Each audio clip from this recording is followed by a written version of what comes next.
வணக்கம். இந்திய நேரப்படி காலை 8:30 மணி செய்திகள்.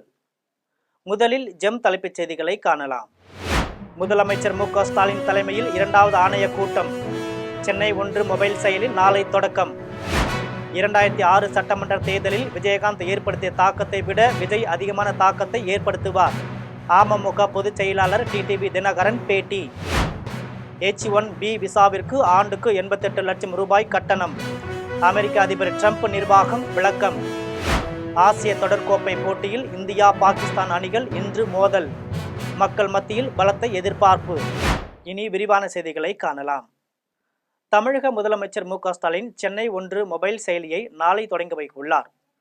சென்னை தலைமைச் செயலகத்தில் முதலமைச்சர் மு.க. ஸ்டாலின் தலைமையில் சென்னை ஒருங்கிணைந்த பெருநகர போக்குவரத்து அதிகார அமைப்பின் 2வது ஆணையர் கூட்டம் நடைபெற உள்ளது. இதில் அவர் இந்தியாவிலேயே முதன்முறையாக அனைத்து பொது போக்குவரத்தையும் இணைக்கும் வகையில் ஒரே QR பயணச்சீட்டு மூலம் iOS ஆண்ட்ராய்டு தளங்களில் செயல்படக்கூடிய சென்னை 1 மொபைல் செயலியை நாளை தொடங்கி வைக்க உள்ளார். எனக்கும் பாஜகவிற்கும் எந்த பிரச்சனையும் இல்லை. ஆனால் எடப்பாடி பழனிசாமி முதல்வர் வேட்பாளராக அறிவித்ததை ஏற்றுக்கொள்ள முடியாது என்ற காரணத்தினால்தான் கூட்டணியில் இருந்து வெளியில் வந்தேன் என டிடிவி தினகரன் பேட்டியளித்துள்ளார். செங்கல்பட்டு மாவட்டம் தாம்பரம் அருகே கேம்ப் ரோட்டில் சட்டமன்ற தொகுதி அமமுக செயல்கூட்டம் நடைபெற்றது. இதில் அமமுக பொதுச் செயலாளர் டிடிவி தினகரன் பங்கிட்டு நிர்வாகிகளிடம் உரையாற்றினார். பின்னர் அவர் செய்தியாளர்களிடம் பேசியபோது வருகிற தேர்தலில் அமமுக இடம்பெறும் கூட்டணி வெற்றி பெற்று ஆட்சி அமைக்கும் என கூறினார். இதையடுத்து கூட்டணி குறித்த கேள்விக்கு ஆளும் கட்சி திமுக கூட்டணி, தேசிய ஜனநாயக கூட்டணி, விஜய் தலைமையில் கூட்டணி, சீமான் தலைமையில் கூட்டணி என 4 கூட்டணி உள்ளது என தெரிவித்தார். தொடர்ந்து அமமுக கூட்டணி நிலைப்பாட்டை டிசம்பர் மாதம் தெரிவிப்பதாக கூறினார். பின்னர் எனக்கும் பாஜகவிற்கும் எந்த பிரச்சனையும் இல்லை. ஆனால் எடப்பாடி பழனிசாமி முதல்வர் வேட்பாளராக அறிவித்ததை ஏற்றுக்கொள்ள முடியாது என்ற காரணத்தினால்தான் கூட்டணியிலிருந்து வெளியில் வந்தேன் என தெரிவித்தார். இதனையடுத்து அவர் 2006 சட்டமன்ற தேர்தலில் விஜயகாந்த் ஏற்படுத்திய தாக்கத்தை விட விஜய் அதிகமான தாக்கத்தை ஏற்படுத்துவார் என கூறினார். பின்னர் டிசம்பர் மாதம் தேர்தலுக்கான பிரச்சாரத்தை தொடங்க உள்ளவும் என தெரிவித்தார். ஆளுங்கட்சிக்கு எங்களுக்கு தான் போட்டின்னு சொல்வது அரசியல் எதார்த்தம். அதுதான் அவர் சொல்லியிருக்காரு. ஏற்கனவே 4 கூட்டணி தலைவரோட சட்டமன்ற தேர்தல் சந்திக்கிறேன். உங்க தலைமையில கூட்டணி அமைக்கப்படுமா? இல்ல, இந்த தேர்தலில் நாங்க உறுதியாக இடம்பெறுகின்ற கூட்டணி வெற்றி பெற்று ஆட்சி அமைக்கின்ற கூட்டணியாக இருக்கு. எது நீங்க இல்ல நீங்க எது வெளிநாட்டுக்கு போயிருந்தீங்களா? இல்ல கூப்பிடுறதான செய்யறாரு. அப்பனா வரல வந்துட்டு தெரியுது இல்ல. அப்புறம் என்ன கேள்வி? சார், நான் செப்டம்பர் 3ஆம் தேதியே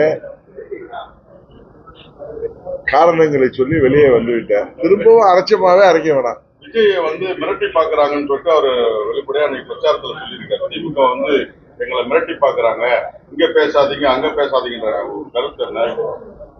தெரியல, நான் என்னன்னு நான் பாக்கல. பார்த்துட்டு பேசுவேன். 2026 தேர்தலில் நீங்க எந்த மாதிரி கூட்டணி அமைக்கலாம்? அம்மா மக்கள் முன்னேற்ற கழகம் இடம்பெறுகின்ற கூட்டணி தான் வெற்றி கூட்டணி. அதுதான் ஆட்சி அமைக்கும். அதுதான் அந்த அளவுக்கு தான் அந்த முறை சொல்ல முடியும். நான் டிசம்பர் மாதத்துலதான் எங்கள் கூட்டணி நிலைப்பாட்டை அறிவிப்பேன். நேர்மை முகத்தை துடைக்கிறேன், அவர் முகத்தை மூடிக்கிட்டு போறேன்னு சொல்றாங்க. அதெல்லாம் அன்னைக்கே பதில் சொல்லிட்டேங்க. முதல் நாள் ட்ரிப்ளிகர்ல எங்க தொகுதி கூட்டத்தை நீங்க தான் கேட்டு அதெல்லாம் ஒளிபரப்பிட்டீங்க. திரும்ப திரும்ப அதே பேசிட்டு இருக்க வேணாம். புதுசா கேளுங்க, நான் பதில் சொல்றேன். தமிழக வெற்றி கழகத்தோட கூட்டணி வைக்கிறதுக்கு வாய்ப்பு இருக்கு. எங்க கூட்டணி நிலைப்பாட்டை டிசம்பர் மாதத்துல உறுதியாக தெரிவிச்சோம். இன்னும் நாங்க இந்த முடிவு எடுக்கல. அதான் உண்மை. அம்மா மக்கள் முன்னேற்ற கழகம் தனிமையா தான் இருக்கு. இல்ல அம்மா மக்கள் முன்னேற்ற கழகம் ஏற்கனவே இருந்த தேசிய ஜனநாயக கூட்டணியிலிருந்து வெளியேறிவிட்டது. தேர்தலை நோக்கி எங்கள் பயணத்தை தொடர்ந்து கொண்டிருக்கிறோம். உங்களுக்கு தெரியும், கடந்த 7-8 மாதங்களாகவே தமிழ்நாடு முழுவதும் ஒவ்வொரு சட்டமன்ற தொகுதியிலும் சென்று எப்படி இன்றைக்கு தாம்பரம் தொகுதியில கிட்டத்தட்ட 700 நிர்வாகிகளை, தேர்தல் பணியாற்ற போகிறவர்களை, கட்சியை இயக்கி கொண்டிருப்பவர்களை சந்திக்கிற மாதிரி நிறைய தொகுதிகளில் எங்களது நிர்வாகிகளை சந்தித்து வருகிறோம். H1B விசாவிற்கு ஆண்டுக்கு 88 லட்சம் ரூபாய் கட்டணமா என்ற கேள்விக்கு அமெரிக்க அரசு விளக்கம் அளித்துள்ளது. அமெரிக்க அதிபர் டொனால்டு ட்ரம்ப் நிர்வாகத்தின் கடுமையான விசா நடைமுறைகள் வெளிநாட்டவர் மீதான அடக்குமுறை ஆகியவை நாளுக்கு நாள் மோசமடைந்து வருகிறது. இந்த நிலையில் அமெரிக்காவில் வேலைக்கு செல்லும் வெளிநாட்டினர் இனிமேல் H-1B விசா பெற ஆண்டுதோறும் 88 லட்சம் ரூபாய் செலுத்த வேண்டும் என்று ட்ரம்ப் அரசு உத்தரவிட்டுள்ளது. மேலும் இந்த புதிய உத்தரவு இன்று முதல் அமலுக்கு வரும் என தெரிவித்த நிலையில் 12 மாதங்களுக்கு இது செயலில் இருக்கும் என தெரிவித்தனர். பின்னர் 2024ஆம் ஆண்டு H-1B விண்ணப்பதாரர்களில் 71% பேர் இந்தியாவை சேர்ந்தவர்கள். இதனால் அமெரிக்காவில் வேலைவாய்ப்பு பெறுவதில் இந்தியர்களுக்கு பெரும் சிக்கலை ஏற்படுத்த உள்ளது. இந்த நிலையில் 88 லட்சம் ரூபாயாக உயர்த்தப்பட்ட H-1B விசா கட்டணம் வருடாந்திர கட்டணம் அல்ல, ஒருமுறை விண்ணப்ப கட்டணம் மட்டுமே என அமெரிக்க அரசு விளக்கம் அளித்துள்ளது. மேலும் H-1B விசாக்கள் வைத்திருப்பவர்களுக்கும் அமெரிக்காவிற்கு வெளியே இருப்பவர்களுக்கும் மீண்டும் அமெரிக்கா வருவதற்கு கட்டணம் வசூலிக்கப்படாது என தெரிவித்தார். ஆசிய தொடர்கோப்பை போட்டியில் மீண்டும் இந்தியா பாகிஸ்தான் அணிகள் இன்று மோத உள்ளது. துபாயில் ஆசிய தொடர்கோப்பை போட்டியின் 4வது சுற்றின் 2வது ஆட்டத்தில் இந்தியா பாகிஸ்தான் அணிகள் இன்று மோத உள்ளது. மேலும் முதல் லீக் சுற்றில் பாகிஸ்தானை 7 விக்கெட் வித்தியாசத்தில் வீழ்த்தி இந்திய அணி அபார வெற்றி பெற்றது. இந்த நிலையில் பாகிஸ்தான் அணிக்கு இன்றைய போட்டி கடும் சவாலாக இருக்கும் என குறிப்பிடத்தக்கது. மேலும் இவ்விரு அணிகளுக்கும் மக்கள் மத்தியில் பலத்த எதிர்பார்ப்பு உள்ளது. ஆம்பூர் பகுதியில் 237.35 லட்சம் மதிப்பீட்டில் கட்டப்படும் பள்ளி கட்டிடத்தை முதல்வர் காணொலி காட்சி மூலம் தொடங்கி வைத்தார். ஆம்பூர் பகுதியில் பெரியாங்குப்பம் அரசு மேல்நிலைப்பள்ளி வளாகத்தில் புதிதாக 237.35 லட்சம் மதிப்பீட்டில் 6 வகுப்பறைகள் கொண்ட கட்டிடம் கட்டுவதற்கான பணிகளை முதலமைச்சர் மு.க. ஸ்டாலின் காணொலி காட்சி மூலம் தொடங்கி வைத்தார்.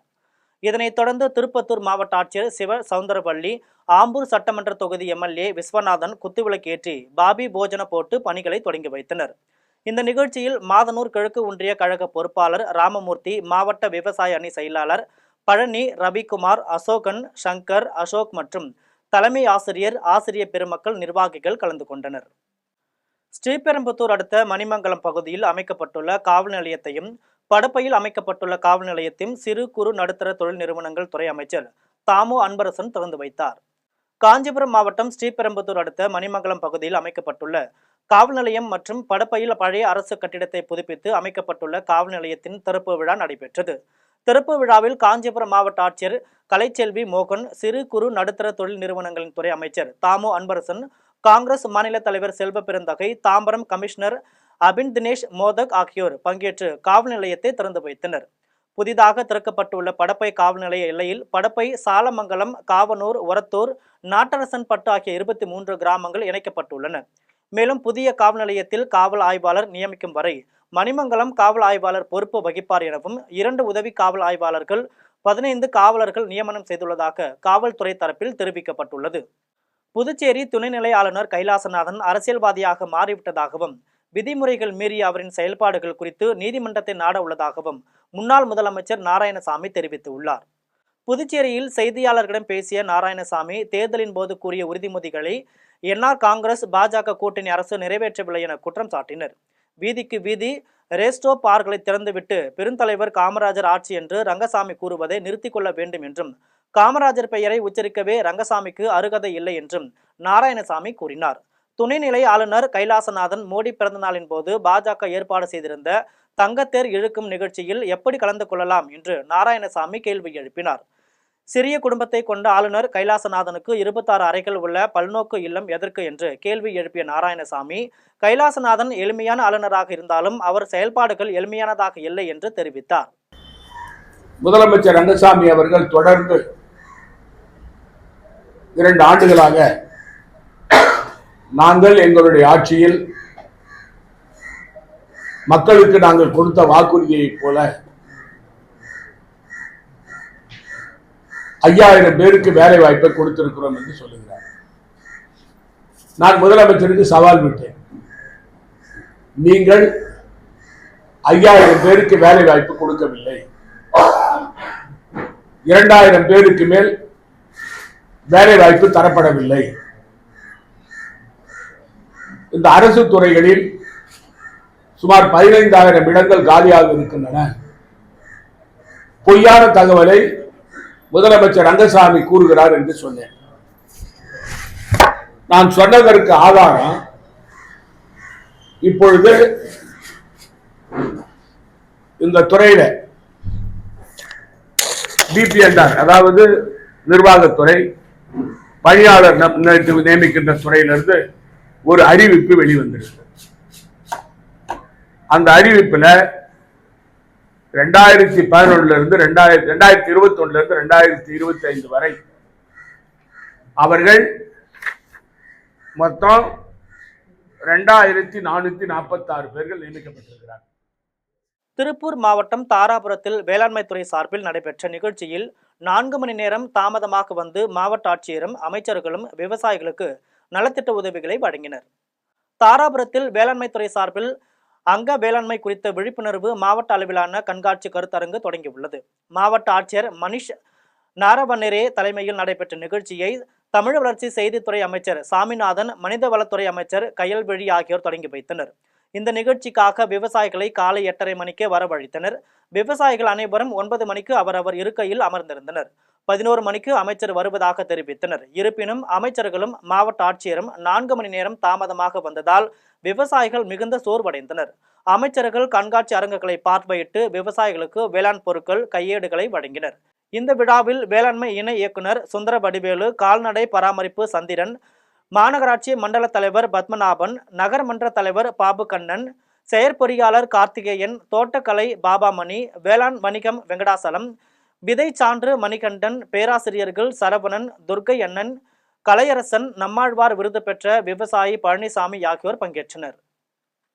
சேலம் மாவட்டம் வாழப்பாடி அருகே சோமம்பட்டியில் பிரதமர் மோடி பிறந்தநாள் விழாவையொட்டி சேவை இருவாரம் என்ற நிகழ்வு நடைபெற்றது. வாழப்பாடி அருகே சோமம்பட்டியில் நடைபெற்ற விழாவில் பாஜக இளைஞரணி மாவட்ட தலைவர் குணசேகரன் தலைமை வகித்தார். மாநில தலைவர் SG சூர்யா சிறப்பு விருந்தினராக கலந்து கொண்டார். மாவட்ட தலைவர் சண்முகநாதன், பொருளாளர் அயோத்தி ராமச்சந்திரன், ஒன்றிய தலைவர் நெப்போலியன், ஊராட்சி தலைவர் பாலசுப்பிரமணியன், துணைத் தலைவர் கதிரேசன் ஆகியோர் முன்னிலை வகித்தனர். சோமம்பட்டி ஏரிக்கரையில் 100 மரக்கன்றுகளை நட்டனர். ஊரக வேலை திட்ட பணியாளர்களுக்கும் துப்புரவு பணியாளர்களுக்கும் சால்வை அணிவித்து சிறப்பித்தனர். அரிசி மூட்டைகள், துணிமணிகள் ஆகியவற்றை வழங்கினர்.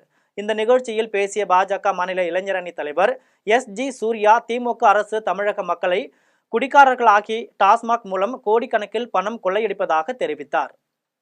மரம் நடும் விழாவானது மிக சிறப்பாக அதிமுக, பாஜக மற்றும் பிற கூட்டணி கட்சியினர் சேர்ந்து இங்கே மரம் நடும் விழாவினை ஏற்பாடு செய்திருந்தோம். 100 மரக்கன்றுகள் இன்று நடப்பட்டன.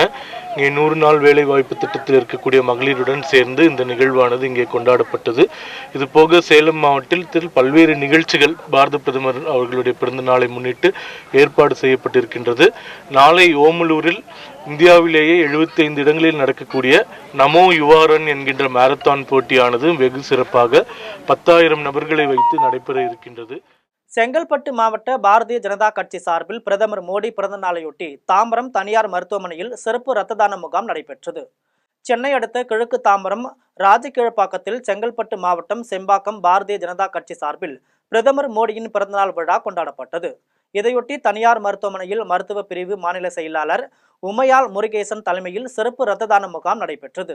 இதில் மாவட்ட தலைவர் ரகுராம், பொதுச் செயலாளர் ரத்தினம், பொருளாளர் வெங்கடேசன், செயலாளர் எடிசன் ஆகியோர் கலந்து கொண்டனர்.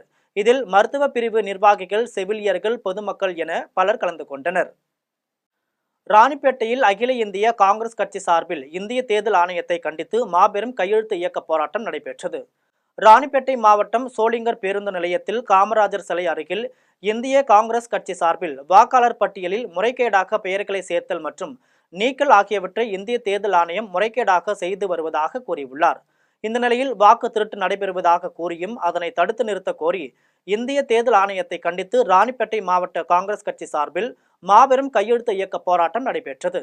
இந்த நிகழ்ச்சியில் சிறப்பு அழைப்பாளராக சோளிங்கர் சட்டமன்ற உறுப்பினர்கள் முனிரத்தினம் கலந்து கொண்டு கையெழுத்து இயக்க போராட்டத்தை துவங்கி வைத்தார். மேலும் இதில் மாவட்ட தலைவர் பஞ்சாச்சரம் பிரியங்கா காந்தி, சங்கக்கட்டன், அகில மாநில மூத்த துணைத் தலைவர் உதயகுமார், அரக்கோணம் நகர தலைவர் பார்த்தசாரதி உட்பட ஏராளமானோர் கலந்து கொண்டனர். வால்பாறையில் நடைபெற்ற பிரதமர் நரேந்திர மோடியின் பிறந்தநாள் விழாவை தூய்மை பணியாளர்களுக்கு ஆடை மற்றும் சமபந்தி விருந்து வழங்கி பாஜகவினர் சிறப்பாக கொண்டாடினர். கோவை மாவட்டம் வால்பாறையில் பிரதமர் நரேந்திர மோடியின் 75வது பிறந்த நாளையொட்டி வால்பாறை பாஜக மண்டலம் சார்பில் பல்வேறு நிகழ்ச்சிகள் நடைபெற்று வருகிறது. அதன்படி வால்பாறையில் உள்ள தனியார் மண்டபத்தில் நடைபெற்ற விழாவிற்கு மண்டல தலைவர் செந்தில் முருகன் தலைமை தாங்கினார். மாவட்ட துணைத் தலைவர் தங்கவேல், மண்டல பொதுச் செயலாளர் முகேஷ், மாவட்ட பொறுப்பாளர்கள் வினு, பாலமுருகன் ஆகியோர் முன்னிலை வகித்தனர்.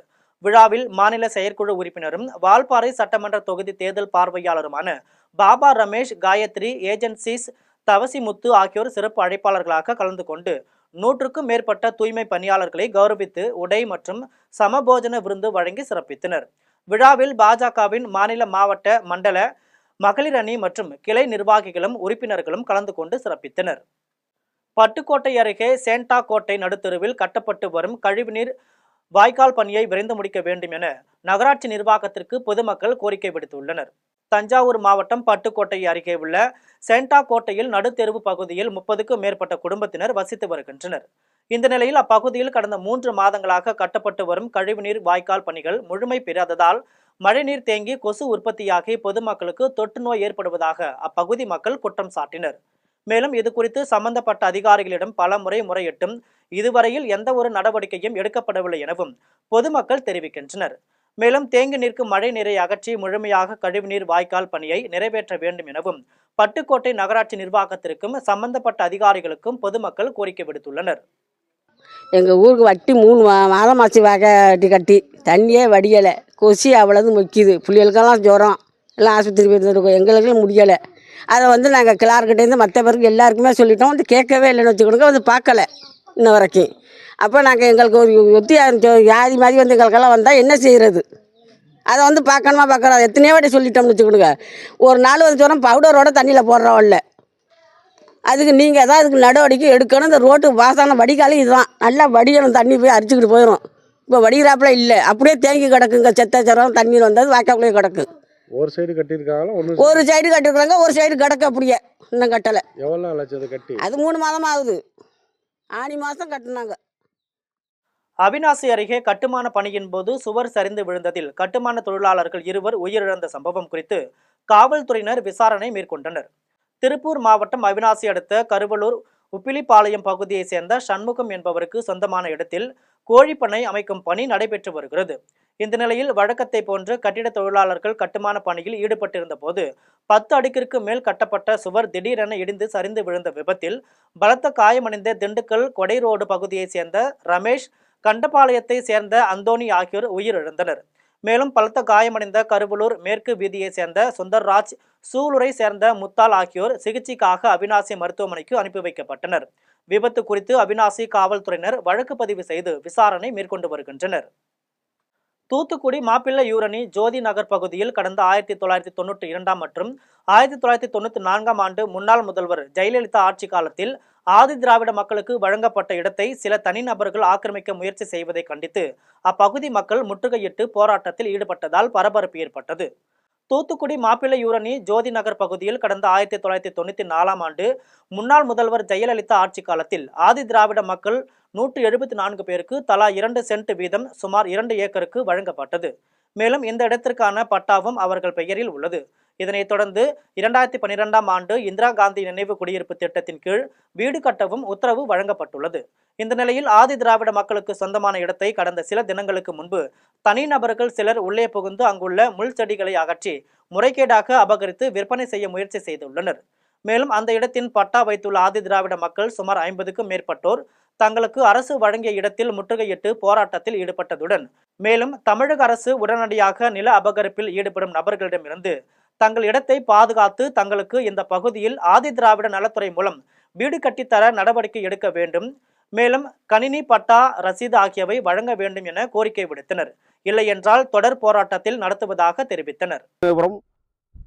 கோல்டன்புரம், அம்பேத்கர், மாணிக்கபுரம், லட்சியபுரம் ஆகிய பகுதியில் வசிக்கும் ஆதிதிராவிட மக்களுக்கு 174 பட்டா வழங்கியிருக்கார்கள். அந்த ஒவ்வொரு பட்டாளருக்கும் நபர்களுக்கும் பெற்றவர்களுக்கும் 2 சென்ட் இடமாக 3 ஏக்கருக்கு மேலாக இடம் கொடுத்திருக்கிறார்கள். இந்த சூழலில் அந்த பட்டா பெற்ற மக்கள் இந்த பகுதியிலே குடிசை அமைத்து செட் அமைத்து வாழ்ந்து வந்தார்கள். கடந்த 2023 நடைபெற்ற பெருவெள்ளம் காரணமாக இந்த பகுதியில் வெள்ள பாதிப்பின் போது அனைத்து குடிசைகளும் அழித்து கொண்டு செல்லப்பட்டு வசிக்க முடியாத சூழ்நிலை ஏற்பட்டுள்ளது. கடந்த 20 ஆண்டுகளுக்கு மேலாக இந்த பகுதியில் இந்த அரசு எந்த சாலை வசதியோ மின்சார வசதியோ பண்ணி கொடுக்கல. அதனால் இந்த மக்கள் வாழ முடியாத சொல்லியிருக்காங்க. தற்போது இந்த இடத்துல குடியிருக்க கூட ஒரு சூழ்நிலை இருக்குது. கடலூரில் சாதி வெறி தாக்குதல் நடத்தியவர்கள் கைது செய்ய கோரி விடுதலை சிறுத்தைகள் கட்சியினர் வலியுறுத்தியுள்ளனர். கடலூர் மாவட்டம் விருத்தாசலம் அடுத்த பெருந்துறை கிராமத்தை சேர்ந்த நந்தா, கலைவாணன் ஆகிய இருவரும் இருசக்கர வாகனத்தில் சென்று கொண்டிருந்தனர். அப்போது ஆதிக்க சாதியை சேர்ந்த 40 பேர் இருவரையும் சுற்றி வளைத்து தாக்கியுள்ளனர். பின்னர் அப்பகுதி மக்கள் தாக்கப்பட்ட இளைஞர்களை மீட்டு மருத்துவமனையில் சேர்த்தனர். இது குறித்து தகவல் அறிந்த விடுதலை சிறுத்தை கட்சியின் மாவட்ட செயலாளர் நீதிவள்ளல் தலைமையில் காவல்துறை துணை கண்காணிப்பாளர் பாலகிருஷ்ணனிடம் பேச்சுவார்த்தை நடத்தப்பட்டது. அப்போது ஆதிக்க சாதி வெறியர்கள் பிரகாஷ், சதீஷ், பாபு, வினோத், பாலாஜி உள்ளிட்டவர்களை உடனடியாக வன்கொடுமை தடுப்பு சட்டத்தின் கீழ் கைது செய்ய வேண்டும் என வலியுறுத்தினர். மேலும் இதுபோன்ற சம்பவம் நிகழாமல் இருக்க கிராமத்தில் காவல்துறையினர் குவிக்கப்பட்டுள்ளதால் அப்பகுதியில் பெரும் பரபரப்பு ஏற்பட்டுள்ளது. இந்த சாதி வெறி பிரச்சனைக்கு சாதி பெயரை சொல்லி திட்டியதற்கு காரணமான 4 சாதி வெறியர்களையும் காவல்துறையினர் கைது செய்திருக்கிறார்கள். அது சம்பந்தமாக இன்றைக்கு வன்கொடுமை தடுப்பு சட்டத்தின் கீழ் கைது செய்யப்பட்டுள்ளார்கள். SC/ST வன்கொடுமை தடுப்பு சட்டத்தின் கீழ் 4 நபர்களும் கைது செய்ய வேண்டும் என்று நாம் கூறியிருந்தோம். அதனை கேட்டுக்கொண்ட சம்பவத்தை உண்மைத்தன்மையை அறிந்து கொண்ட காவல்துறை அதிகாரிகள் SC/ST வன்கொடுமை தடுப்பு சட்டத்தின் கீழ் அந்த 4 நபர்களையும் கைது செய்திருக்கிறார். மேலும் பெருந்துறை கிராமம் என்பது தலித் மக்கள் மிக சிறுபான்மையினராக இருக்கக்கூடிய ஊர் என்பதால் அங்கே காவல்துறை காலை நேரங்களில், மாலை நேரங்களில் இதுபோன்ற சம்பவங்கள் எதிர்காலத்தில் நடக்காமல் இருப்பதற்கு நடவடிக்கை எடுக்கும் என்று காவல்துறை துணை கண்காணிப்பாளர்கள் உறுதியளித்திருக்கிறார். சிறுமியை பாலியல் பலாத்காரம் செய்த சித்தப்பாவுக்கு 35 ஆண்டுகள் கடும் காவல் தண்டனை வழங்கி திருவள்ளூர் மாவட்ட சிறப்பு நீதிமன்றம் தீர்ப்பளித்துள்ளது. திருவள்ளூர் மாவட்டம் பட்டாபிராமை சேர்ந்தவர் வினோத். இவர் மனைவி தனலட்சுமியின் அக்கா. அவர் கணவரை பிரிந்து வேறு ஒருவருடன் சென்றுவிட்ட நிலையில் அவரின் 14 வயது மகளை தனலட்சுமி வளர்த்து வந்துள்ளார். இந்த நிலையில் 2018ஆம் ஆண்டு மனைவியின் அக்கா மகளான 14 வயது சிறுமியை வினோத் பாலியல் பலாத்காரம் செய்ததாக கூறப்படுகிறது. இது குறித்த தகவல் வீட்டிற்கு தெரிய வரவே வினோத் வெளிநாட்டிற்கு கொத்தனார் வேலைக்கு சென்று விட்டார். இதனையடுத்து தனலட்சுமி பட்டாபிரம் அனைத்து மகளிர் காவல் நிலையத்தில் அக்கா மகளை தனது கணவர் வினோத் பாலியல் பலாத்காரம் செய்ததாக புகார் கொடுத்தார். வழக்கு பதிந்து விசாரித்த காவல்துறையினர் 2021 ஜனவரி 26ஆம் நாள் துபாயிலிருந்து திரும்பிய வினோத்தை கைது செய்து சிறையில் அடைத்தனர். திருவள்ளூரில் உள்ள சிறப்பு போக்சோ நீதிமன்றத்தில் இந்த வழக்கின் விசாரணை நடைபெற்று வந்தது.